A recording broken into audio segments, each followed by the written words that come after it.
Welcome back to my channel. जय श्री कृष्णा।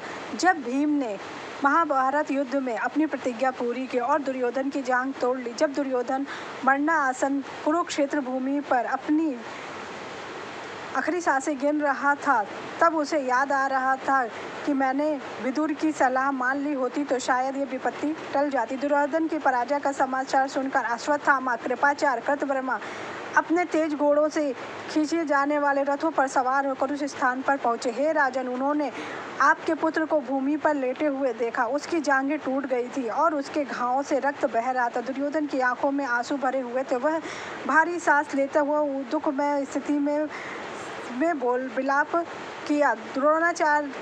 द्रोणपुत्र ने उससे कहा कि काल को कोई टाल नहीं सकता है। फिर अश्वत्थामा के वचनों को सुनने के बाद दुर्योधन ने शोक थोड़ा कम किया और अश्वत्थामा को अपने सेना का सेनापति नियुक्त किया। राजा की पीड़ा से पीड़ित भूमि में खड़ा पड़ा देखकर अश्वत्थामा क्रोध से जल उठा। उसने अपने स्वामी के सामने प्रतिज्ञा की कि मेरे पिता को उन दुष्टों ने छल से मारा है।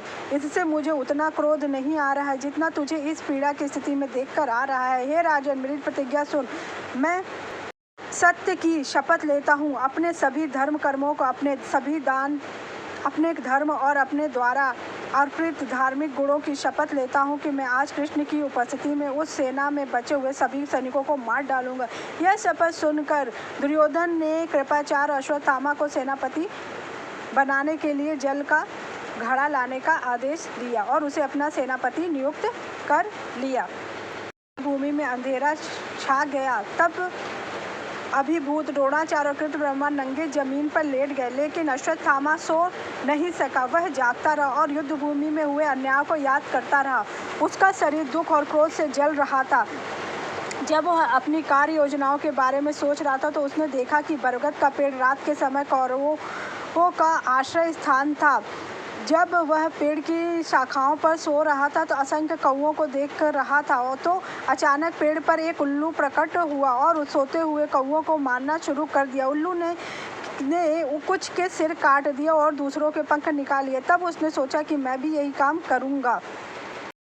वह पांडवों के शिविर में जाता है। तब द्रोणपुत्र ने पांडवों को सोते समय मार डालने का विचार किया। ऐसा निश्चय करके उसने कृपाचार्य और कृतवर्मा को जगाया और पांडवों को वध करने के लिए उनके पास जाने का संकल्प लेता है। के पुत्र ने अपना निश्चय करके अश्वत्थामा ने पांडवों के शिखर की ओर चला। वह पांडवों के शिखर की ओर पहुंचा तो उसने शिव की स्तुति की। उसके बाद वह पहले जाके को मारा। फिर उसने सोते हुए पांडवों के 5 पुत्रों का गला काट दिया और बड़ी खुशी में उनका सर लेके दुर्योधन के पास पहुंचना चाहा, क्योंकि वह सोच रहा था कि उसने पांडवों को मार दिया।